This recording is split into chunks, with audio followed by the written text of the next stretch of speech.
What's up, guys? Larry Chen here. We are in Louisiana and we are not so far from New Orleans. This place is heaven, but it's also known as NOLA Sport.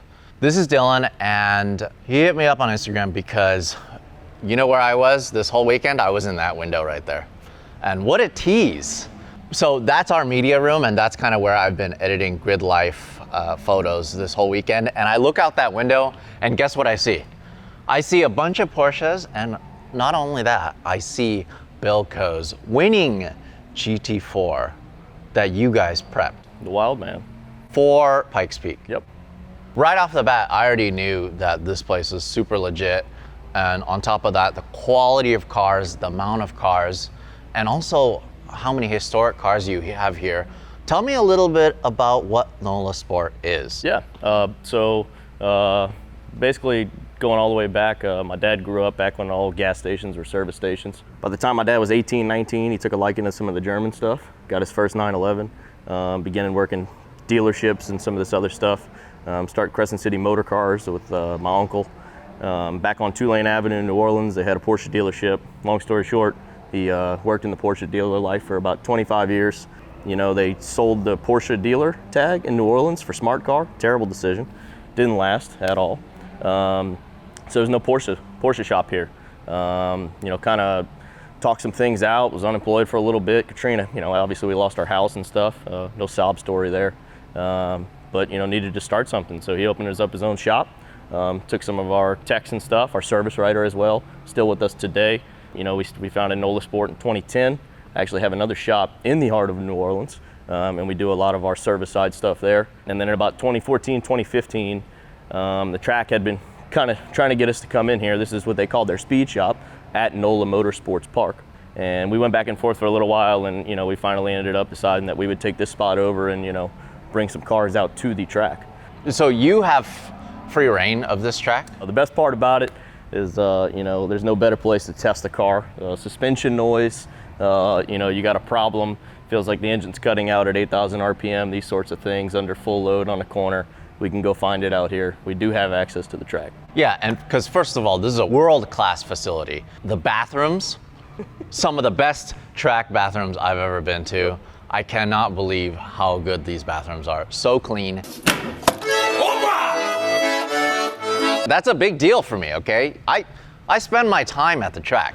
You know, I'm here the whole time. We had a chance to visit downtown and the French Quarter. Dirty bathrooms there. Yeah, but yeah, this place is awesome. The facility is really nice. It's a world-class facility. They ran IndyCar here. But the crazy thing is this track is built on a swamp area. Oh yeah. Right? So that's why it's so bumpy, and therefore you can actually test suspension. And that's how you probably test Pikes Peak suspension. You're like, hey, let's set up that for Pikes Peak, and you know Pikes Peak is super bumpy because the road gets frozen and then thawed and frozen, thawed, you know. Yep. So it's something similar, I guess, to the swampland. Yeah, a lot of people kind of talk about, you know, the bumps and the tracks falling apart, and I like to think about it as, you know, people ask us, how do we drive these cars out here in New Orleans? Why don't you have a truck?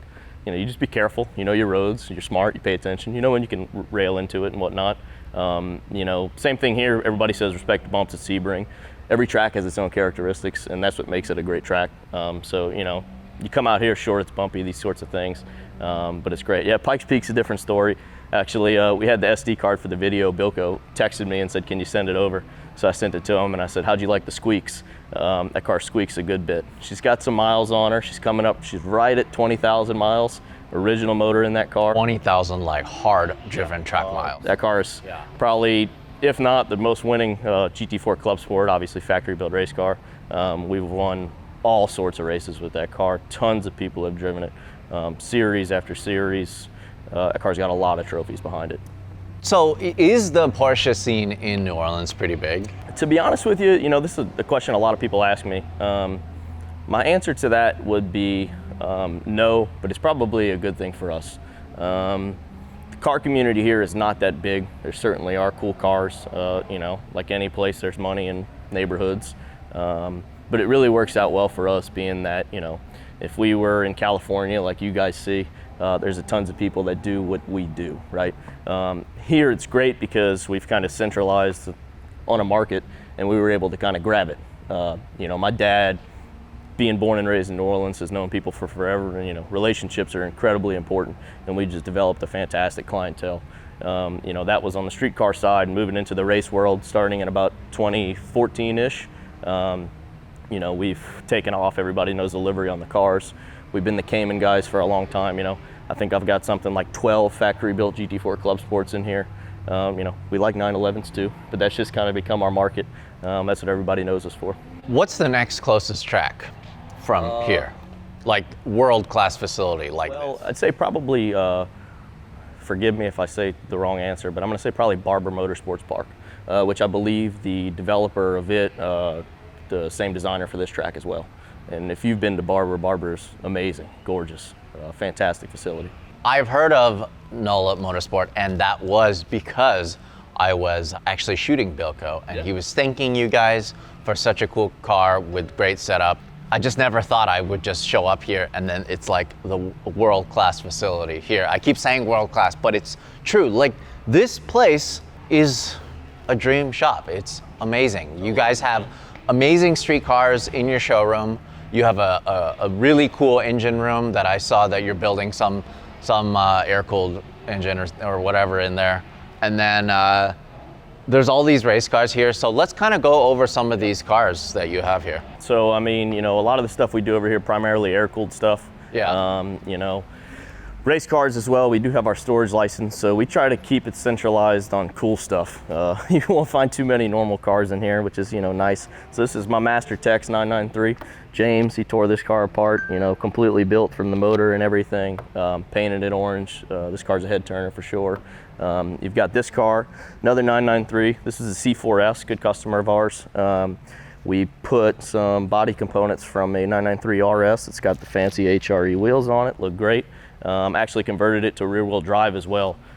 Popular in the 996, 997 turbo world, more so 996. This car's all original paint. I believe it's got 40,000 original miles on it. Gorgeous, gorgeous car, fantastic. This is so cool because you get the wide body part from the 4S. Oh yeah. But it's still rear-wheel drive. Yep.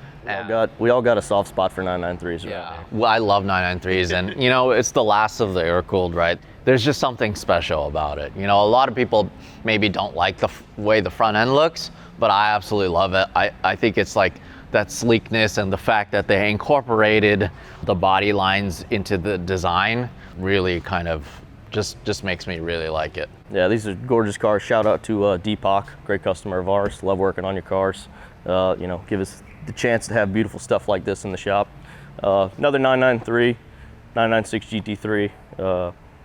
It's a little gem of mine. It's M491, 1986 M491.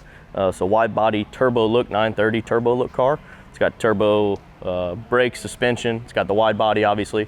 Something super special about this car. It's actually a factory option. Porsche guys are gonna yell at me if I get this wrong. 903 spoiler delete car. So actually this car should not have a spoiler. We got a deck lid coming for it.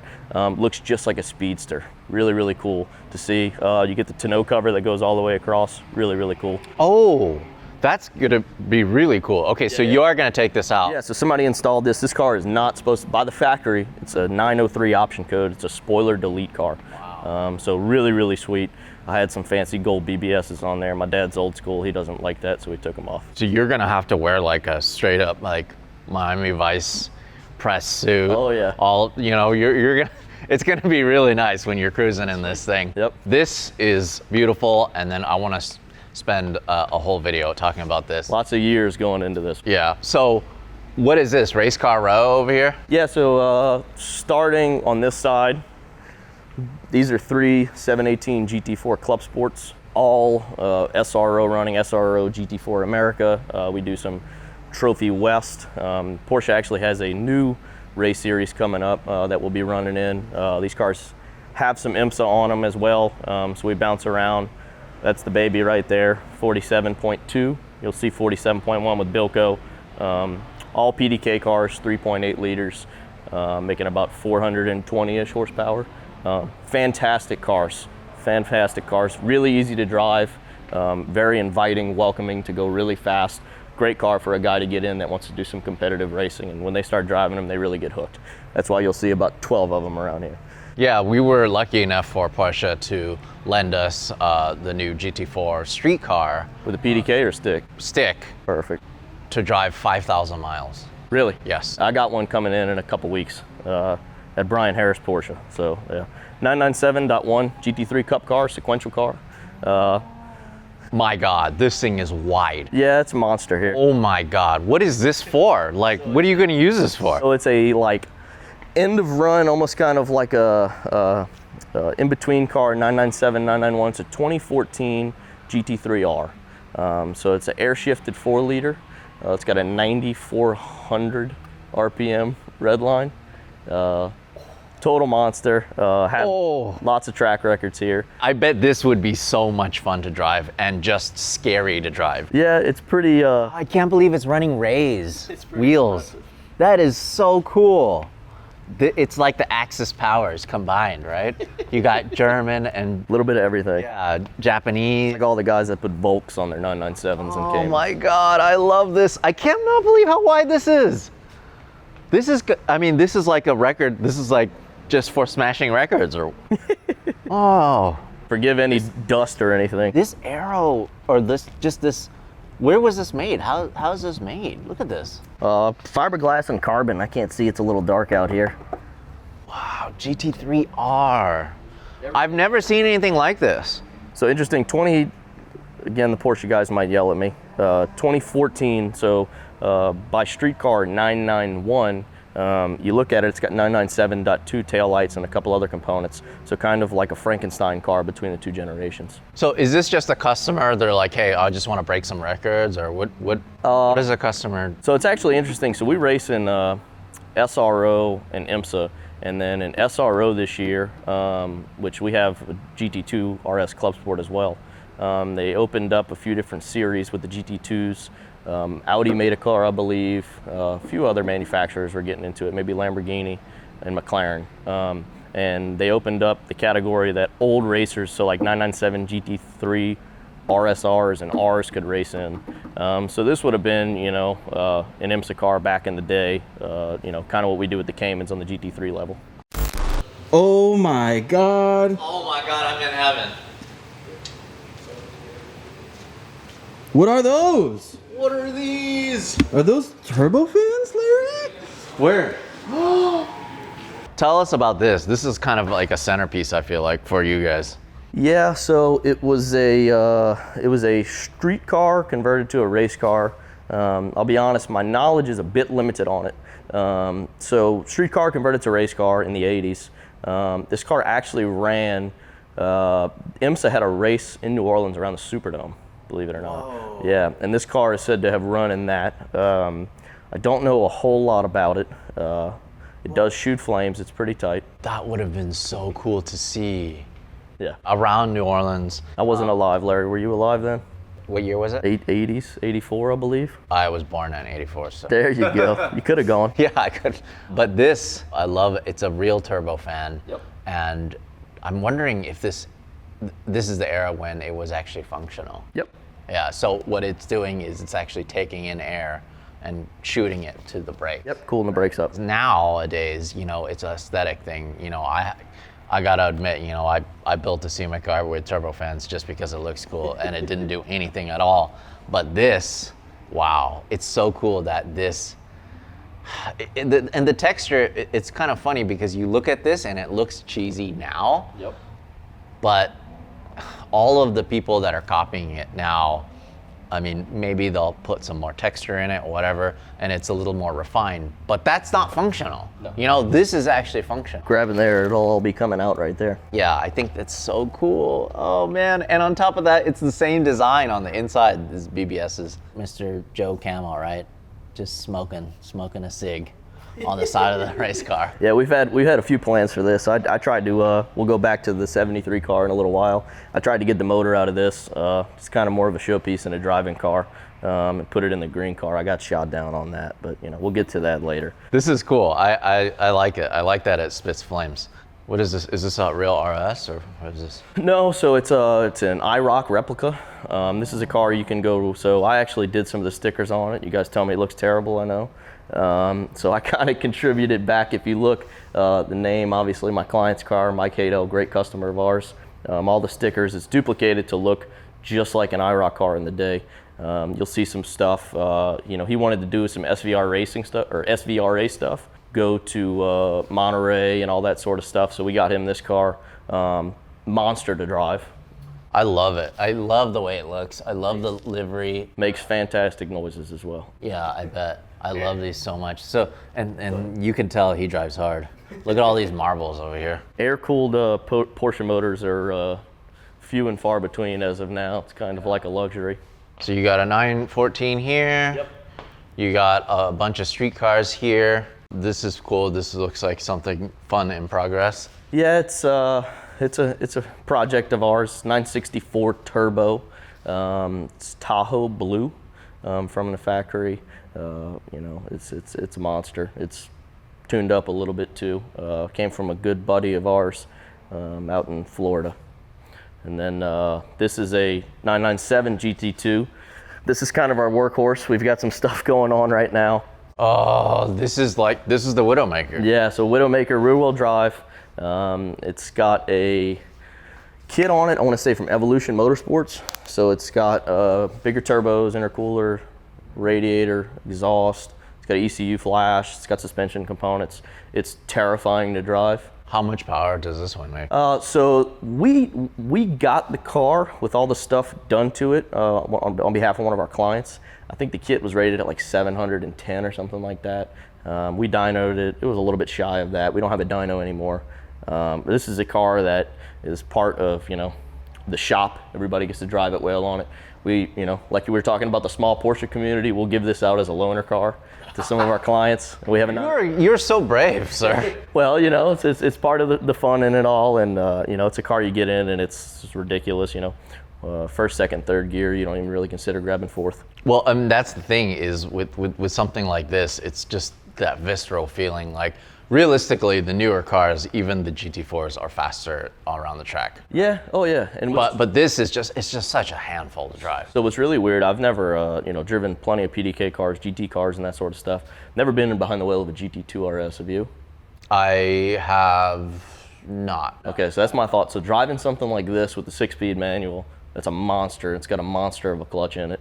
I don't understand how you could drive a car with that kind of power in a PDK. Yeah, well, I had a chance to drive the new one. That's what I'm asking. Yeah. So I had a chance to drive the new one, but only on track. Okay, all right. And not on the street. Yeah. And the first thing I thought to myself was that I'm like, this is too fast. Like I have to give it to my buddy Jeff Swart for taking that 935 up Pikes Peak. That thing is it's just so much power. I don't know, how do you even handle that much power? My thoughts in this. I mean, I guess that's the thing is I'm not a real man because I can't handle that much power, As tactical as this is, you think about everything you do. So you can be like, do I really want that gear? Do I really want to rev it out that much? In a PDK car, it's also numb. It's blisteringly fast. So I'd be interested to figure out what it would be like to drive one of those for sure. So of course, and then you have Bilko's car here too. Yeah. So who actually owns this car? NOLA Sport. So in 2016, this is a 2016 981 GT4. We had done some IMSA stuff with some GT3 Cup cars, 991 GT3 Cups. Been around for a long time. My dad raced 944s. It's terrible to say, I know. And this car we actually purchased kind of on a whim. We bought it from the factory in 2016, and we decided we were going to go do some racing with it. We had a client out in Texas, a few of them as well, Mr. Keith Jensen, and then we started with him and our resident pro driver, Jason Hart, out of Texas as well. And this is what started everything. We didn't know what number to pick. I was in college, I was playing football in college, and I was number 47, so this was 47. That's why I say 47-1, and then 47-2 for the 718 over there. So like a lot of times when a customer wants to actually go racing, you would loan them this car. Yeah. So we do track support. So we'll do one-off weekends. We have a private test here a couple weeks ago with a few of our guys out in Texas. So, you know, some of the cars we own, some of the cars are our clients' cars, and we do a ride and drive with them. You know, whether it's a PCA event, a private track day, or you want to go racing for a full season like we do. You know, I'll touch a bit more on this car, but for instance, so this car is one of our clients, Sean Gibbons, with OGH Motorsports. We campaigned this car with Zach Anderson this year, and we actually won the Sprint X Am Championship in it. They dominated this year. That's what we did with them in SRO America GT4. Same thing with all the other Caymans, but this one's got a sweet spot in all our hearts. What are you going to do with this now that it's a winning Pikes Peak car? So we had, well, we talked about it for a while. We had wanted to do Pikes Peak for a good bit of time, but we're always competing in other series, you know, IMSA, SRO. And then when this happened, we were like, wow, that's a pretty good milestone. So if you'll take a look here, you know, this is part of what we think we want to do. You'll check out all of Bilko's Goofy stickers. I absolutely love it. Yeah. So this car. The dog. Yeah. Yep, get the dog. You remember all this? Uh-huh. So then we'll flip the master on and show you. So this car's got 19,793 miles on it. Forgive all the faults on there, Larry. It's a race car. It just needs to drive. It doesn't matter what it tells you. Oh. How funny is that? Look, there's a picture that I took of Travis Pastrana on that side. There you yeah, go. How funny is that? Oh, that's hilarious. Okay. So this car went in Pikes Peak. Yeah. We joked about it. This thing's been an absolute workhorse for us. It's got the original motor in it, believe it or not. She just won't die. She's been great. We're figuring out what we want to do. We've been talking with Eric Skirmans at Porsche Motorsport in North America, PMNA, and you know, we talk about retiring it, this and that. We really don't know. These cars are actually pretty competitive in racing right now. So the new 718 has more power. But the BOP is a little bit friendlier to this. They get the ride a little bit lower, a little bit lighter. These cars have been pretty quick, you know. So this is an MR spec car. It's got all the carbon and stuff compared to the standard CS. We don't know, Larry. We don't know. It's definitely, well, my dad counted it up once. Most race winning Cayman for sure in North America. I mean, I'll have to say, I'll be honest. I mean, I have a personal attachment to this car. Because we were able to we were working for Yokohama Tire. Yep. And on top of that, you know, following Bilko and following the whole story, Tyler has a bunch of video. Tyler, I don't know where he is. He has a lot of video of this car going up the mountain, making all the right noises and getting sideways a little bit.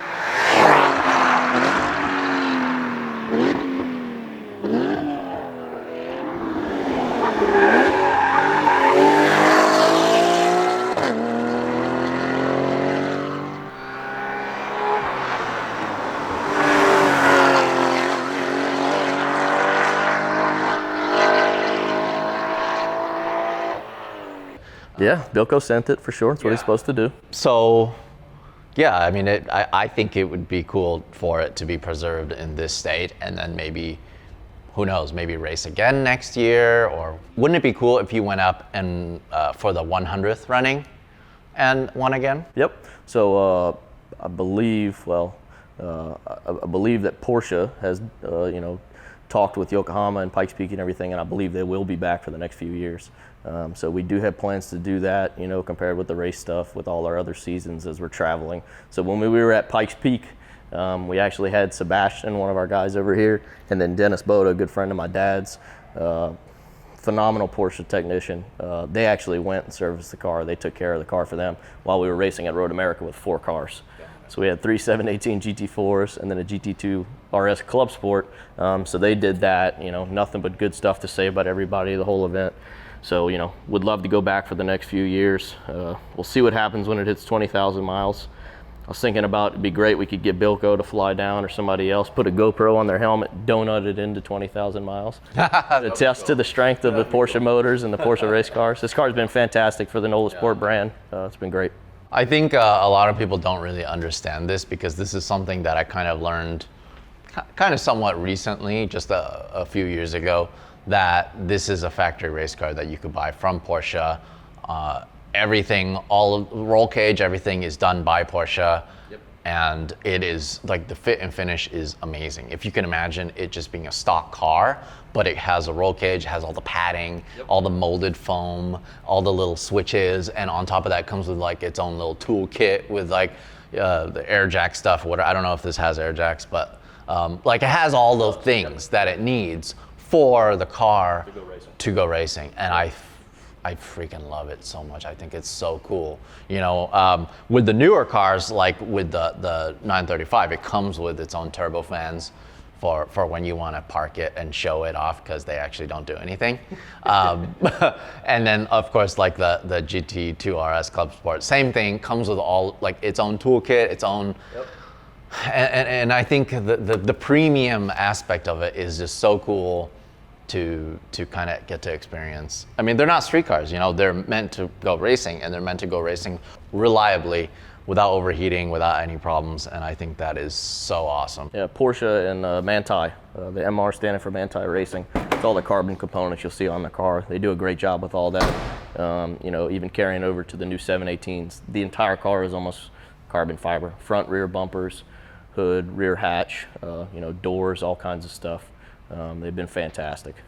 Just looking around, there's like these gems of street cars that are just sitting around. I mean, so are these customer cars, or what are these? This is NOLA Sports. That's the customer car. I like to think that you know, my dad likes to hide a lot of stuff from my mom. You know, toys are great, cars are great to have. You know, a lot of stuff we just call NOLA Sport cars. This was a client's car we had bought back. We're kind of hanging on to it. It's been in the NOLA Sport family for a long time. So it's an 81 930 turbo. It's a Euro car.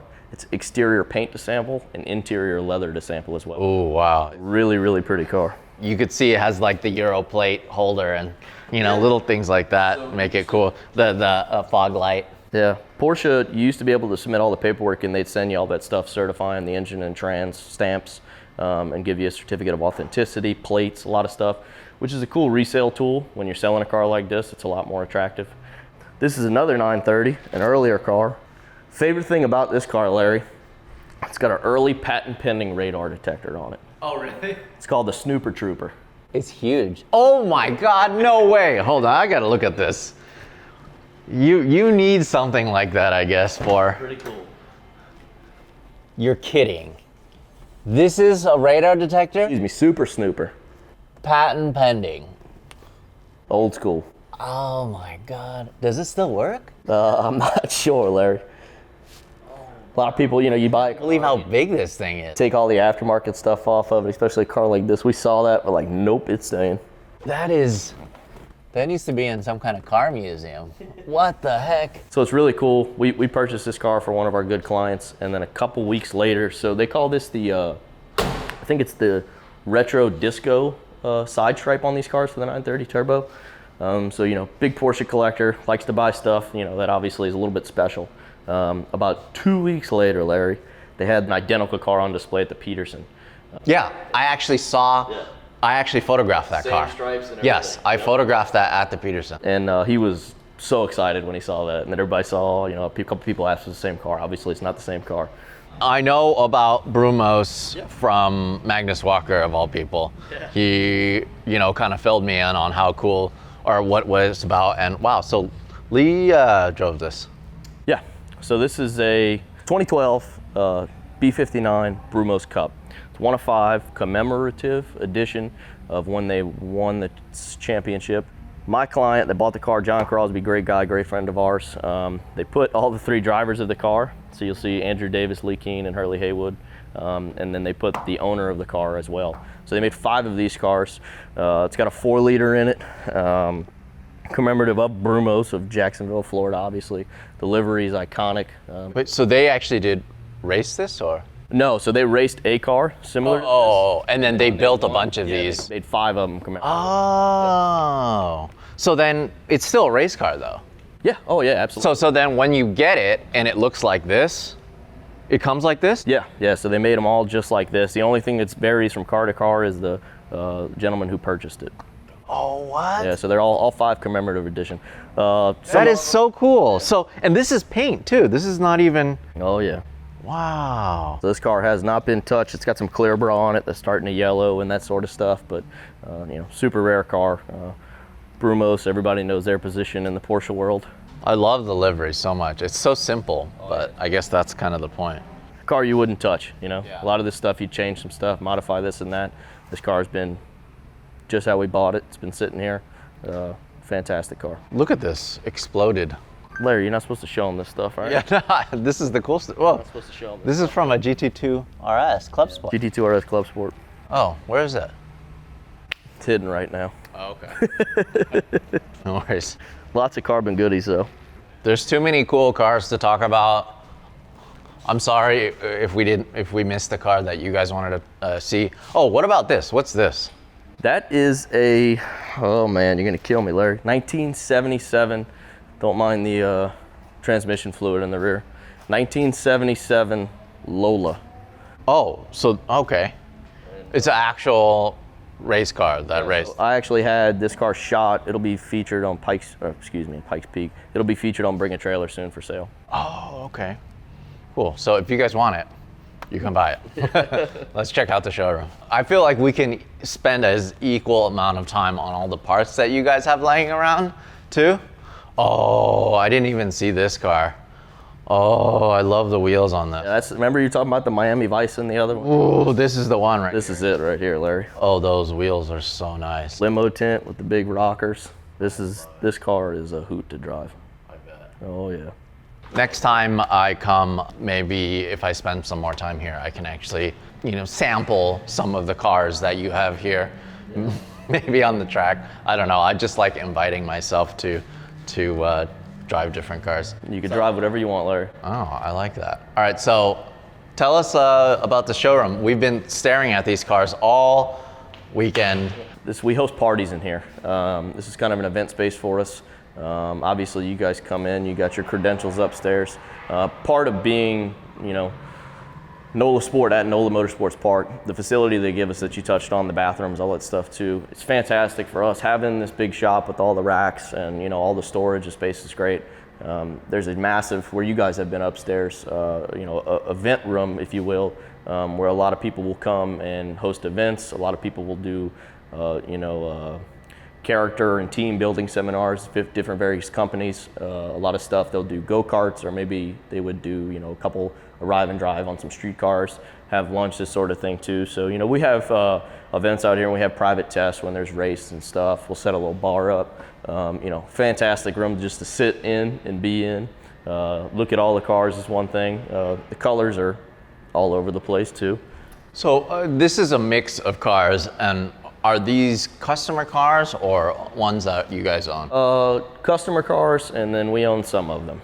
So, and how does that work? I mean, because it seems like you guys have a lot of customer cars. Is storage kind of one of the things that you guys are kind of offering? Yeah. So we have our storage. Yep. So we have our storage license over here, and then a lot of these cars are not, well, if you think of it in terms of a race car, having a race car at your house is a bit different. Some people do it. I wouldn't mind it. But then, stuff that's not really dailyable, if you will, or streetable, like an old air-cooled 911. And a lot of these guys have these cars as kind of investments, if you will. So they know they're in good hands over here. It's great for us to have them at the shop for people to see, foot traffic, that sort of stuff. But yeah, at the end of the day, we do have our storage license. So, some people just leave them over here. We'll service them, take care of them, drive them around every now and then, make sure the battery's charged up, that sort of thing. Yeah, and I really do appreciate that, because I've been to many shops where, unfortunately, because of the privacy of the owners, and maybe they're doing some secretive stuff, I don't know, they can't actually show us the cars. But the fact that you guys are full-fledged shop that you're working on cars, you're maintaining cars, you're restoring cars, and on top of that, you open the doors for someone like myself to kind of check it out. I definitely appreciate that. So Absolutely. Thank you so much for having us. Next time we come, I promise I'll stay longer, and I promise I'll drive some of the cars. We'll give you something to drive while you're in New Orleans. I like that.